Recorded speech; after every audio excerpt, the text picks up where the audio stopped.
On the first week of learning about AWS, we did a practical. A lot of people missed this practical, hence this video.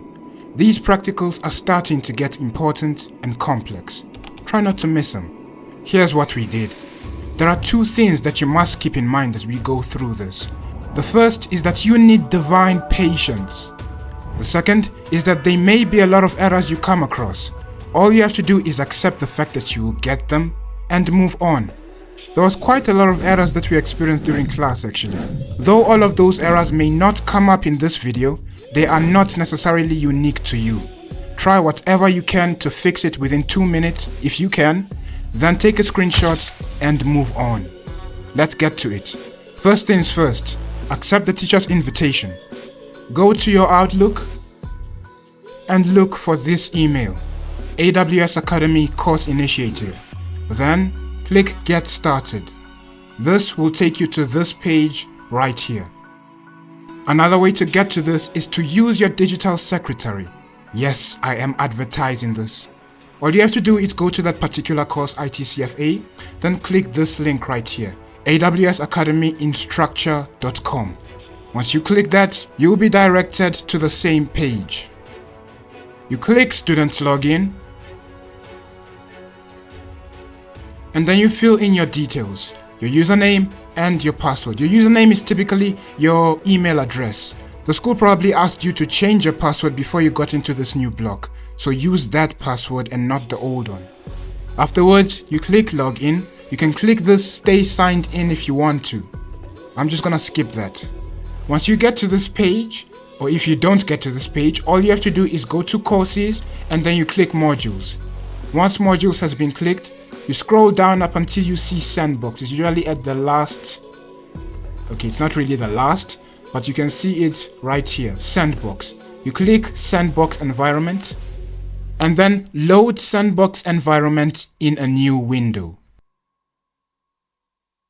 It typically first takes you to the Terms and Conditions page. All you have to do is scroll down and accept the terms and conditions, then you'll come to this page right here. Once it gets here, you click Start Lab. Then you wait for its creation. I told you it needs patience, right? This will be the first test of your patience. Just a reminder, the teacher told us that we'll get exactly 3 hours to use this. So, whatever you do within that 3 hours will get automatically deleted if you do not take screenshots. You can't press Ctrl S to save. 2,000 years later. When the lab status is ready, click AWS to open the console. This opens a new tab where you are automatically logged into AWS console. So let's do that. Here's AWS, we click that, and it opens up the new tab.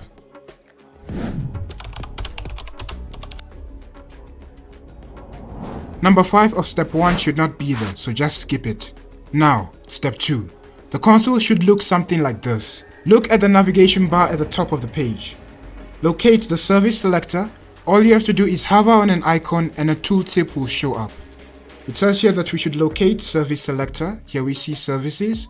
Then the search bar, obviously. Then the cloud shell, the notifications, and finally the support icon. Number 2. Scroll through the dashboard widget. Identify widgets like Welcome to AWS, identified. Build a solution. It is not identified, but don't worry. Let's just continue. Explore AWS,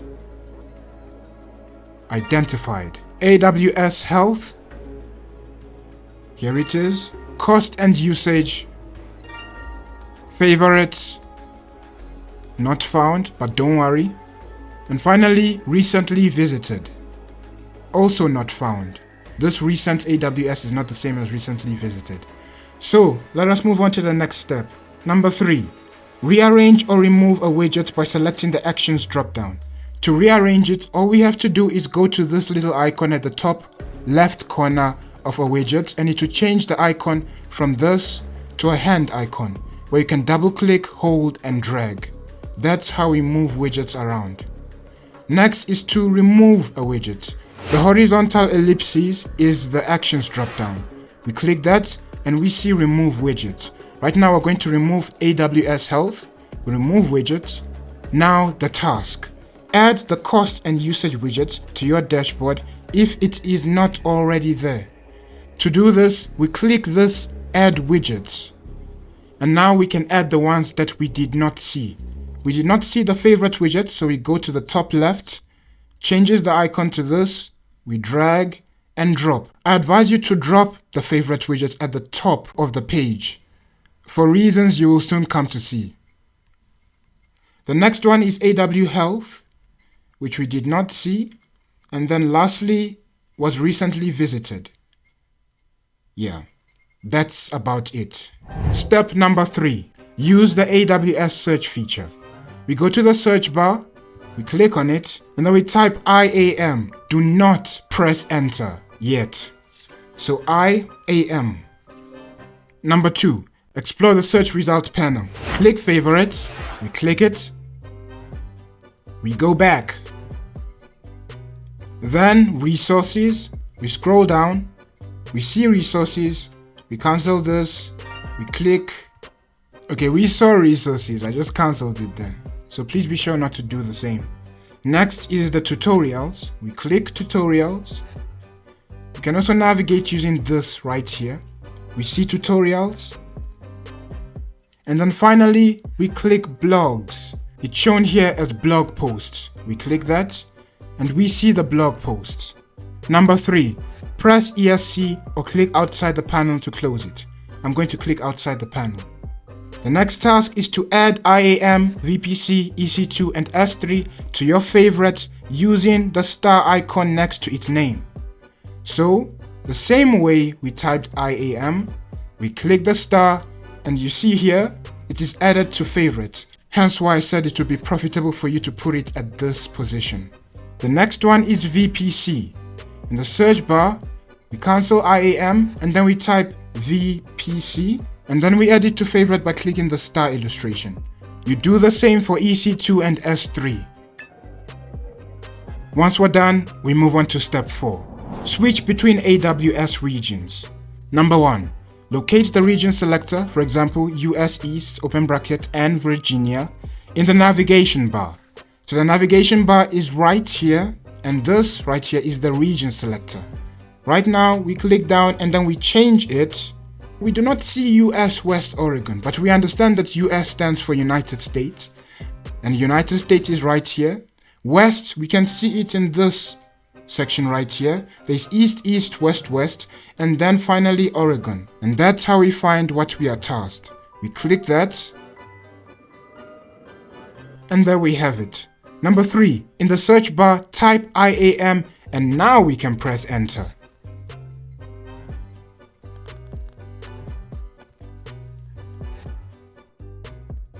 Notice that the region now says global. IAM is a global service.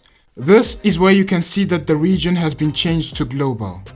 Number 4, now search for EC2, press enter, and observe that EC2 is region based.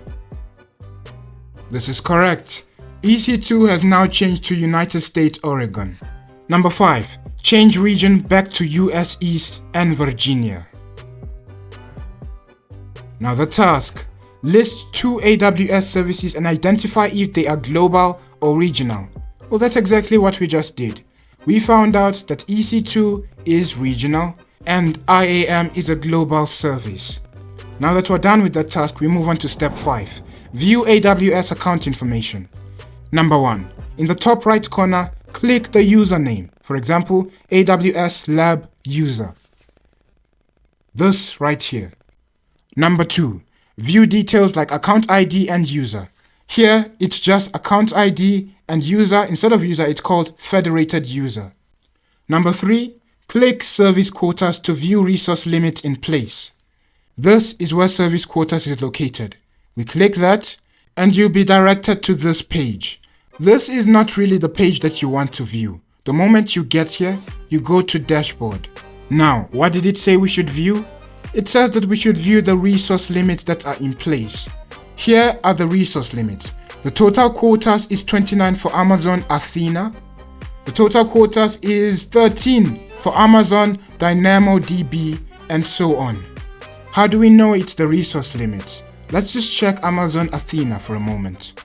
We click that, and then we see that the applied account level quota has been given to us as 20, and then we see its adjustability. We are able to adjust it based on our account level. Right now, we are utilizing 0. I'm sure we'll start using these resources during the course of the weeks to come. Within Amazon Athena, we see that there are other quotas. We are currently using the accounts the school gave us, so these are not necessarily available to us. Because this is a cloud service and we know that we can scale up or down, this is what the adjustability tells us that we can do.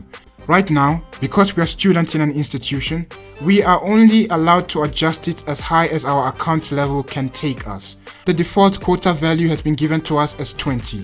But because this is a quota, we should be able to scale it up as high as our account level can take us. In the real world, we'll be able to scale this as high as what we are able to pay for, after sending a request, of course. Now let's move on. We go back to dashboards, and we are brought back to this view. The task is as follows. Find the default quota for Elastic IP addresses. To find that, we're gonna click on Amazon Elastic Compute Cloud. This is where we can find the Elastic IP address in the search bar right here. All we have to do is type Elastic, and we'll be able to find what we're looking for. Elastic IPs, right? We click that, and the task asks us to find the default quota. Therefore, our answer is going to be 5. The default quota value is 5. Step number 6. Work with service dashboard navigation. Number 1. In the search bar, type VPC and press enter. We go to the top search bar in the navigation pane and we type VPC. Enter.